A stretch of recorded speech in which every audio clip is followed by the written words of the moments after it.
Hey everybody, it's Friday Farm Vlog, and today we are actually going to talk about my rooster T-Bone because he has been limping, and I was hoping he was going to get better without me having to take him into the garage and set him up in solitary and do full-on treatment for him, but unfortunately that's not the case, and he's gonna need a little bit of extra love and care. Now I have had a few, excuse me, no headbutting. Now I've had a few chickens I've had to bring in to the garage and set up a little hospital scenario and get them feeling better. But I do hesitate to bring a rooster in, even though I have, because anytime you take a chicken out of the flock to help them get better, when they have to initiate back in, there is fighting, and it's hard to see them spend all that time getting better and then have to fight to get their position back in the hierarchy, especially for the head rooster, which he'll then have to come back and deal with our other roosters, like this little baby on the farm. We got plenty of roosters here, so unfortunately he may have a bit of conflict coming back after we get him feeling better. But his treatment is actually going to be similar to Mama Coco's treatment.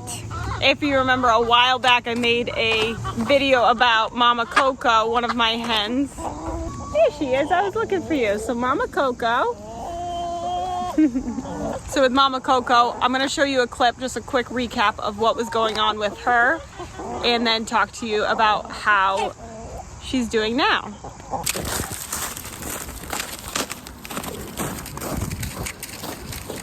Hey everybody, it's Friday Farm Vlog, and today we are going to talk about what I found this morning in the chicken coop. One of my poor hens I found was laying down, and that was highly unusual for her to be in the corner laying down, so I knew something was up. And when I looked at her feet, I noticed one foot was swollen and the other was normal. The normal foot was warm, but on the swollen foot, a couple of the toes felt a little chilly. So I brought her into the house where I set her up in my garage. So I do have a pet crate that works out really well for my chickens or my farm cats when they have an injury, and got that set up with paper towels and then some nice hay and some fresh water and some layer pellets for her. Okay, so this is Mama Coco. This is one of our original chickens. To her right, that looks a bit swollen, and she has a spur on this here, and it looks like it's oozing around the spur. So I wonder if she caught it on something and it caused an abscess, caused infection in there. The bacteria can lead to a staph infection, which you would call bumblefoot in chickens. So there is swelling, coldness in these two toes. This toe is warm. I don't like the coldness in these two toes where all the other toes are warm. That's concerning about maybe the swelling is cutting off some blood supply. So we're gonna soak it now in the Epsom salt. All right, we'll see if she wants a little bit of oatmeal. She hasn't touched any of the layer pellets that I put for her. Good, that was good. At least she's getting nice warm oatmeal in her belly, because I haven't seen her eat any of the layer pellets. And there's also the electrolytes in here with some vitamins for poultry, just to give her a little boost since her body's fighting an infection in her foot. And since it is oozing, I'm going to let that continue to ooze out, but I am going to put the Prid on here because it's going to help to draw out the infection in there. So I'm going to put that all where I'm seeing the oozing. I will wear gloves for that, because with the bacteria in there, you don't want to get that in your skin. Infections of the foot, it can be fatal in chickens, so we are going to give her some antibiotics, a very tiny dose of penicillin G, injectable into a muscle she has in her chest, And having a swollen foot like that can be painful, so she is going to get a baby aspirin, just a quarter of a tablet.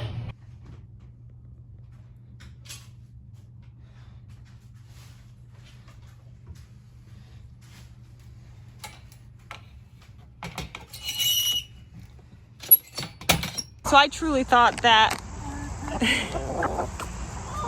we were going to lose Mama Coco the way that the infection had spread so quickly.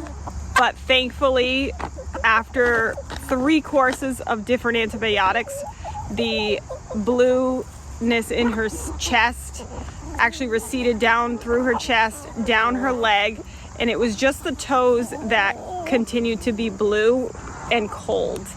And you're so serious looking. You're so serious. And unfortunately, I was not able to save her toes. They did continue to go from blue to black, and eventually her little toes fell off. And so now she's got a little, so she still has her foot, but it's missing the little toes. Oh, Bruno.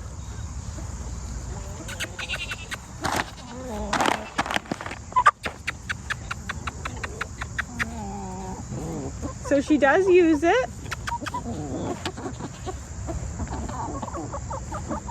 And she does run around the yard.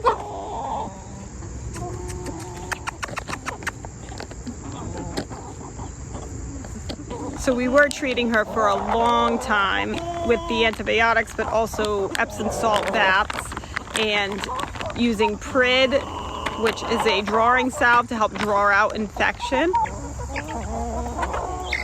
There's potato chip. And I knew I could only keep her in isolation for so long. She really needed to start getting out and moving about. So I did return her to her flock, and actually that integration went well. But I did wrap that foot with some vet wrap and cushioned it with some gauze to make it easier while she was walking around outside. And I would leave that on for 2 to 3 days. Unless it got wet, I would change it sooner. And I would alternate between having it bandaged and having it not bandaged in order to let it breathe. After a while of doing that and observing, I did realize that she seemed to be just as comfortable walking without the bandage as she did with the bandage. I thought it would make it more comfortable having like the cushion of the bandage, but it honestly didn't seem to make a difference in her gait. And we did use a low-dose baby aspirin to help with her pain. And that was just a quarter to half a tablet of low-dose baby aspirin, which is like 81 milligrams. I would add a little warm water and let that turn into a paste, and then just use a little piece of bread to get it on the bread, and she would just eat that up no problem. And that was just to help her a little bit with some of the pain. No, I brought little chicken treats. So yummy, huh? Woo. So yeah, she gets right in the thick of it. Not having toes on that foot does not slow her down. She is up in the roost every night, and she is running across the yard. She's up on the deck. She'll be perched up on the deck railing. It does not stop her from doing what she loves to do every day.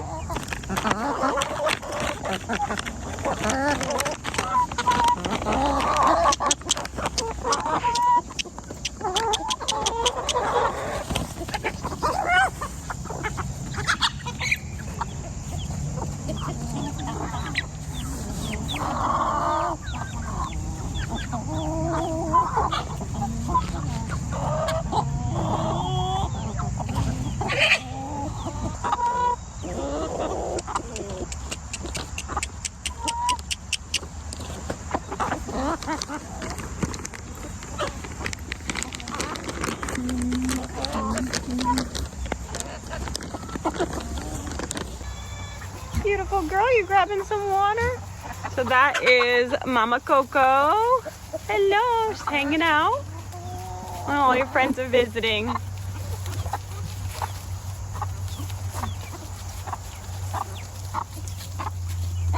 Beautiful girl.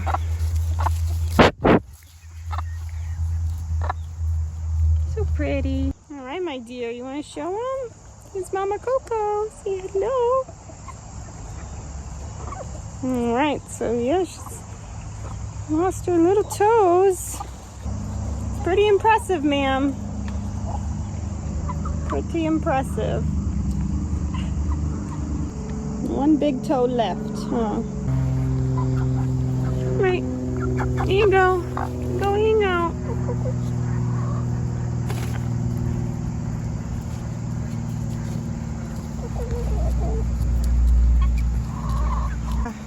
Ah, I see why T-Bone didn't come over. One of the goats must have shut your gate. You wanna come out? Here he comes.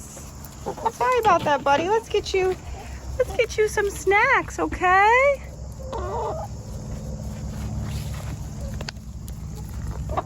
You wanna show him how handsome you are? Big rooster.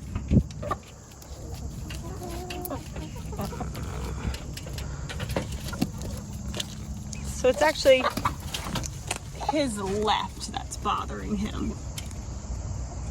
I've been noticing him holding it up. He still puts pressure on it, but he's been holding it up more.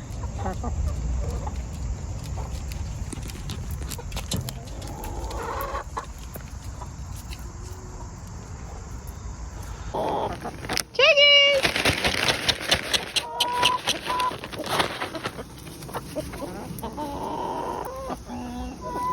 There he is. Good boy. Let's get you some snacks. I know. I'm trying to get it open one-handed. No. We gotta make sure T-Bone gets some. Yeah. He didn't get any yet.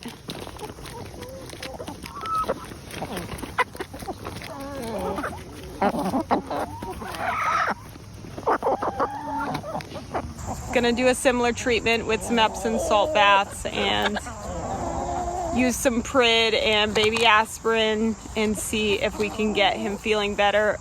I may or may not do antibiotics just depending on how things look, and then go from there. So check back for an update video. Hopefully we'll have good news. But thank you for hanging out with us today. And if you haven't started your farm yet, what are you waiting for? Get your farm on! 1, 2,